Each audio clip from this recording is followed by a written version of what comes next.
폐경후 호르몬요법은 자궁이 있는 분하고 없는 분하고 좀 달라요. 그죠? 그래서 자궁이 없는 분들은 에스트로겐 단독요법만 사용할 수가 있어요. 근데 이제 내가 자궁이 있다. 대부분 있잖아요. 없는 경우는 많이 없죠? 그러면 자궁이 있다 그러면은 에스트로겐 더하기 자궁 보호제를 써야 돼요. 왜냐면은 에스트로겐만 계속 썼을 때 문제가 발생하기 때문에. 그래서 자궁 보호제가 크게 세 가지 종류가 있어요. 그래서 프로게스테론. 이게 난소에서 예전부터 나왔죠. 이 프로게스테론이. 그러니까 이거는 천연 자궁 보호제라고 볼 수가 있죠. 그 다음에 프로게스테론 외에 이제 합성 프로게스틴. 대부분의 약제가 이 합성 프로게스틴을 포함하고 있어요. 그 다음에 선택적 에스트로겐 수용체 조절제. 요거는 이게 있는 유일한 약이 듀아비브예요. 그래서 듀아비브는 합성 프로게스틴을 포함한 약이 아니에요. 그게 듀아비브의 장점이기도 하죠.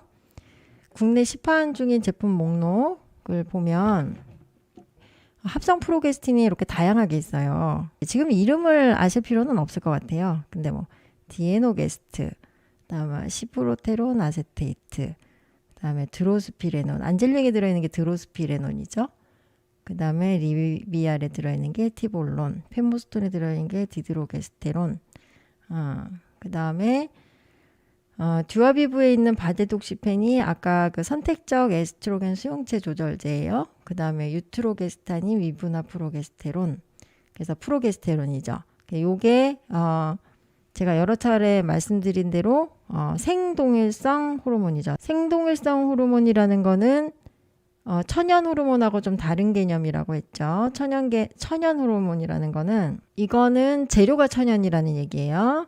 생동일성 호르몬은 재료와 상관없이 우리 난소에서 예전에 가임기 때 분비하던 호르몬과 동일한 분자식을 가진 호르몬을 생동일성 호르몬이라고 하는 거예요. 그러니까 유트로게스탄에 들어있는 이 미분화 프로게스테론은 생동일성 호르몬이에요.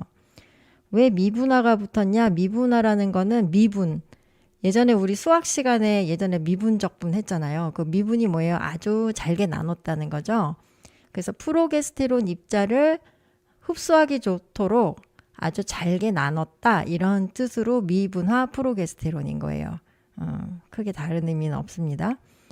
국내 시판 중인 제품 목록을 보면은 이렇게 합성 프로게스테론이 다양하게 있잖아요. 처음에 왜 이렇게 많이 다양하게 이제 개발이 됐느냐? 왜 처음부터 우리는 프로게스테론을 먹지 않았느냐? 그거는 프로게스테론에 대해서 처음에 발견은 먼저 됐어요. 그게 이제 어떤 과정으로 발견이 됐느냐? 프로게스토겐이라는 말이 있어요. 프로게스토겐. 이거는 무슨 뜻이냐면은 원래 임신을 유지하는 기능을 가진 화합물이라는 뜻이에요.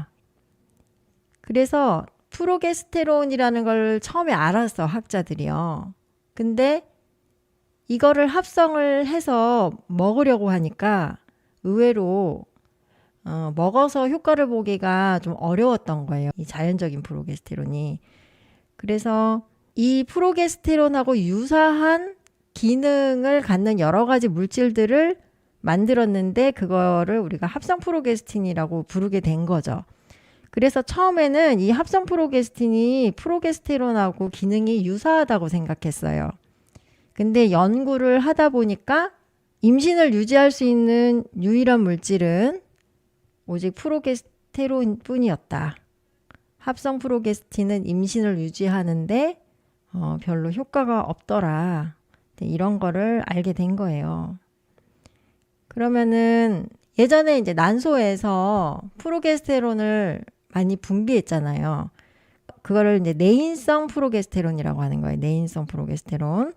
이거는 우리 몸에서 만들어졌다 이런 의미예요. 이 내인성 프로게스테론이라는 거는 내인성 프로게스테론, 난소에서 만들어진 프로게스테론이 하는 역할은 굉장히 다양하죠.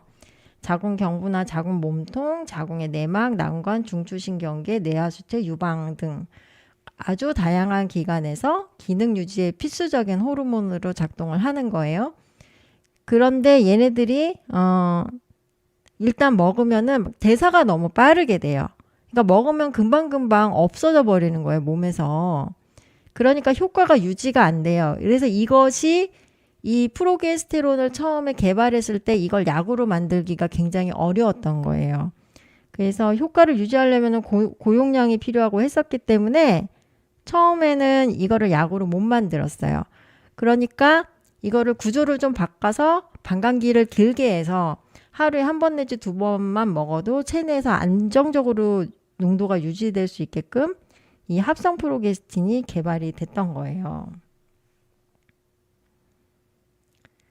그렇게 만들어진 우리 프로게스토겐의 임상적인 활용은 다양하게 지금도 이루어지고 있죠. 자궁 출혈이 있을 때도 출혈을 멈추기 위한 목적으로 이거를 많이 사용을 하고 이제 자궁 내막증이 있을 때도 사용을 한단 말이에요.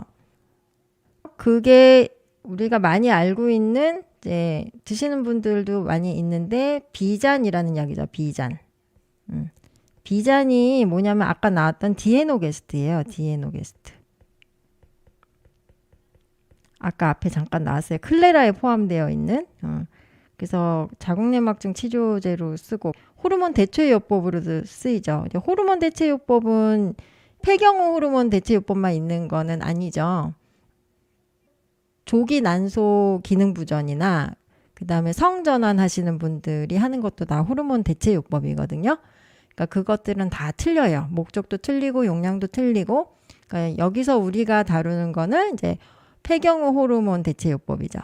그 다음에 경구피임약 당연히 많이 쓰이고 보조생식술에서도 많이 쓰이잖아요. 특히 보조생식술에서는 뭐 임신을 유지하려는 목적으로 사용을 하니까 프로게스테론이 천연 프로게스테론이 많이 쓰이겠죠. 예, 이렇게 지금 다양하게 쓰이고 있어요. 자, 그러면 아까 여기서 돌아가서 폐경후 호르몬 요법을 할 때 이제 자궁보호제가 우리가 여러 차례 했지만 합성 프로게스틴이 유방암 위험이 약간 있잖아요. 우리 천연 프로게스테론보다.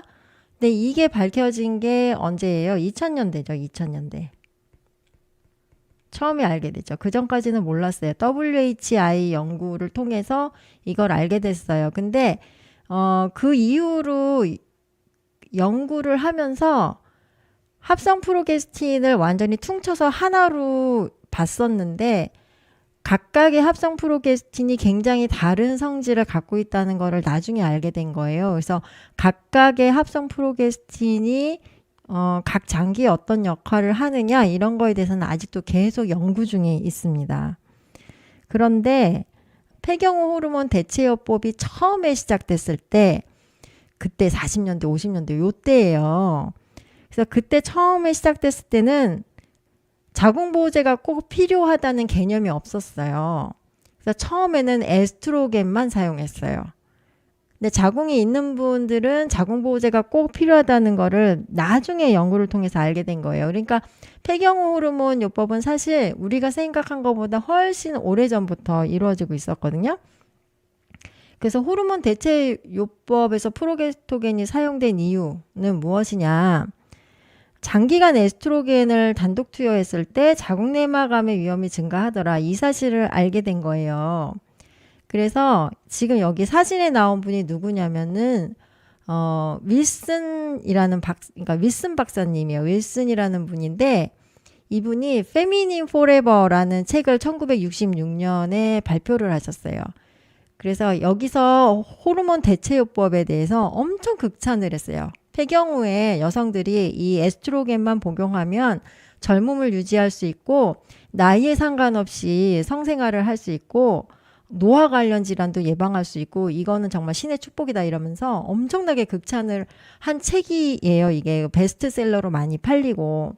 근데 이게 70년대 들어와서 이렇게 에스트로겐 대체요법, 그러니까 에스트로겐 단독으로 치료를 받으셨던 분들이 자궁내막암이 많이 증가했다는 사실을 나중에 알게 된 거예요. 그래서 이분이 나중에 좀 웃음거리가 됐어요. 그렇지만 어쨌든 에스트로겐으로 호르몬 대체요법을 한 거는 굉장히 우리가 생각한 것보다 오래전이다. 그런데 지금에 와서는 어떻게 됐느냐? 지금 이제 자궁보호제 개념이 들어왔잖아요. 그래서 유트로게스탄이라는 미분화 프로게스테론이 호르몬 대체요법으로 들어온 거는 맨 마지막이에요. 아주 최근이에요. 그 전까지는 미분화 프로게스테론이라는 기술, 그러니까 프로게스테론을 잘게 쪼개서 이거가 우리 몸에 천천히 흡수되고 오랫동안 작동하게 하게끔 만드는 이 기술이 보급되기 전에는 프로게스테론을 약으로 사용하기가 어려웠단 말이에요. 그래서 이때는 주로 합성 프로게스틴을 많이 사용하게 되죠. 응? 그러면은 왜 합성 프로게스틴을 포함한 많은 약제들이 어떤 안드로겐이라는 건 이제 남성 호르몬을 통칭한다고 했죠. 안드로겐, 테스토스테론도 안드로겐 계열이죠. 그러니까 이 안드로겐의 성질을 갖게 됐느냐, 이거는 합성 프로게스틴을 개발하는 과정에 그 비밀이 있습니다.